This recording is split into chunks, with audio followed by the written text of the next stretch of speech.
Hello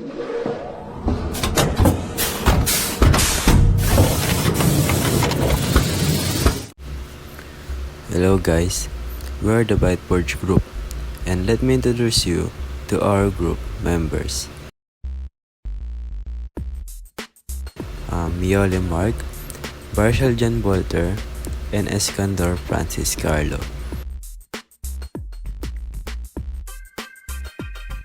And of course, our professor, Dr. Marquez Albina.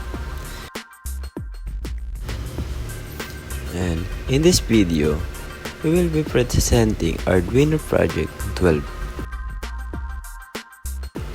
The components we'll need 1 times of the Arduino Uno R3, the brain of our project that reads input from the potentiometers and controls the RGB LED, and 1 times of prototype shield makes wiring connection easier and cleaner, and 13 times of jumper cables to connect the potentiometer, resistor, and the RGB LED to the Arduino, and 3 times of resistor 220 used to limit the current going into each pin of the RGB LED to prevent damage, and 3 times of 10K potentiometer.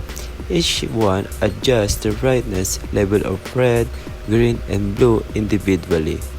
Lastly, 1 times of 5mm RGB LED, the output device that displays different colors based on the values from the potentiometers. And in this diagram, it shows where to put each component. Number 1, connect the longest pin, which is the common cathode of the RGB LED to GND through 3 220 resistors, 1 resistors for each color pin, and connect the red of the RGB LED to digital pin 9 on the Arduino. And number 3, connect the green pin of the RGB LED to digital pin 10. Next is connect the blue pin of the RGB LED to digital pin 11. Lastly, connect the potentiometer, one side pin 5B, other side pin GND, middle pin A0. Next is connect the second potentiometer the same way, with the middle pin going to A1, and connect the third potentiometer the same way, with the middle pin going to A2. Now, let's move on the assembly of our circuit. Step 1. Mounting the prototype shield. Place the prototype shield on top of Arduino Uno board. Make sure the pins line up correctly and press gently until it's seated properly. Step 2. Wiring the RGB LED.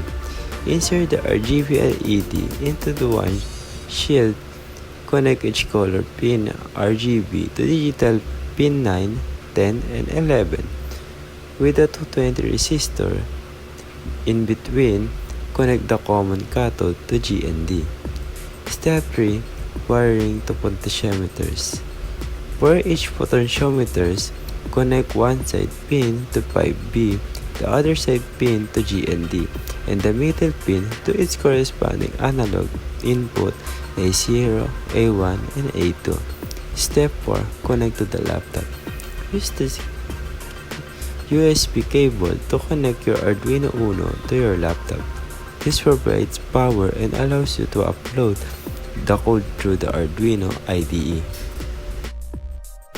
And these are code. Int red pin, green pin, blue pin to assign PWM pins for RGB LED, and int pot red pin, pot green pin, and pot blue pin to assign analog pins to potentiometers, and pin mode output to set LED pins as outputs.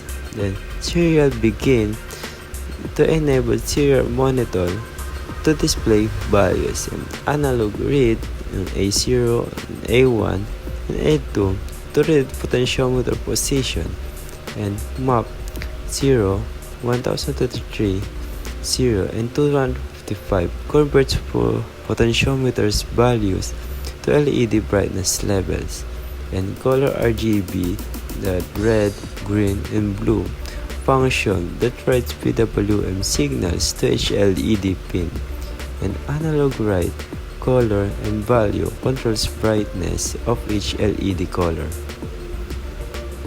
and serial that print, open close parenthesis, shows red, green, and blue values on the serial monitor. With this setup, turning each potentiometer adjusts the brightness of its respective color. Potentiometer 1 controls red intensity, and potentiometer 2 controls green intensity, and potentiometer 3 controls blue intensity. And here is the working output. By mixing different levels of red, green, and blue, we can create a wide variety of colors on the RGB LED. At the same time, the serial monitor displays the exact values of red, green, and blue in real time.